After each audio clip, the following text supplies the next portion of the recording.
छत्तीसगढ़ में निकाय चुनाव को लेकर कांग्रेस ने आज घोषणा पत्र जारी किया। कांग्रेस ने घोषणा पत्र में कहा है कि युवाओं को रोजगार देने के लिए सभी निकाय क्षेत्रों में यूथ हब बनाया जाएगा।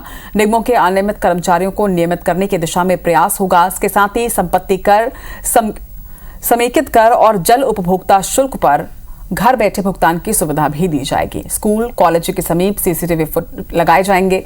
ऑटो रिक्शा, ई रिक्शा के लिए नई पार्किंग सुविधा और चार्जिंग की सुविधा भी दी जाएगी। इसके साथ ही कांग्रेस घोषणा पत्र समिति के संयोजक सत्यनारायण शर्मा ने कहा कि हमने अपने घोषणा पत्र जन भावनाओं के अनुरूप तैयार किया। वहीं प्रदेश अध्यक्ष दीपक बैज ने कहा कि बीजेपी कांग्रेस के घोषणा पत्र में फर्क है। बीजेपी पहले विधानसभा का वादा ही पूरा कर ले।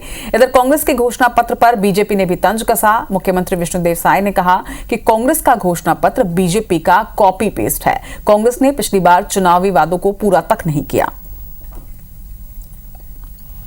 स्वास्थ्य सफाई व्यवस्था के लिए और देखा जाए तो इसमें यूजर चार्जेस युक्तिकरण करने की बात कही है। कार्यकर्ताओं से, पब्लिक के लोगों से, कई एसोसिएशन के लोगों से बात की है और नेताओं से बात की है, उसके बाद तैयार किया गया। भारतीय जनता पार्टी का घोषणा पत्र, हमारे घोषणा पत्र में जमीन आसमान का अंतर है। हमारी घोषणा पत्र सीधे, स्पष्ट, सरल, जनता के लिए हमारी घोषणा पत्र है। लेकिन भारतीय जनता पार्टी का घोषणा पत्र है सिर्फ जनता को गोल गोल घुमाने के लिए और दर दर भटकाने के लिए और जनता को ठगने के लिए उनका घोषणा पत्र है। देखिए, हम सबको मालूम है कांग्रेस के घोषणा पत्र की वास्तविकता हमेशा वो झूठ का पलिंदा होता है।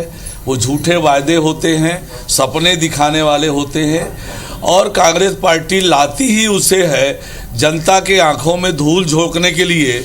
तो न छत्तीसगढ़ की जनता को कांग्रेस के घोषणा पत्र पर भरोसा है, न कांग्रेस पर भरोसा है। हम लोगों का जो अटल विश्वास पत्र है उसी का कॉपी पेस्ट है और पिछले नगरीय निकाय के चुनाव में भी जो वादा कांग्रेस की जनता के साथ था उसको भी एक भी वादा पूरा नहीं किए हैं। इस तरह से छत्तीसगढ़ की जनता का विश्वास कांग्रेस पार्टी बिल्कुल खो चुकी है। अब उनको सफलता नहीं मिलने वाली।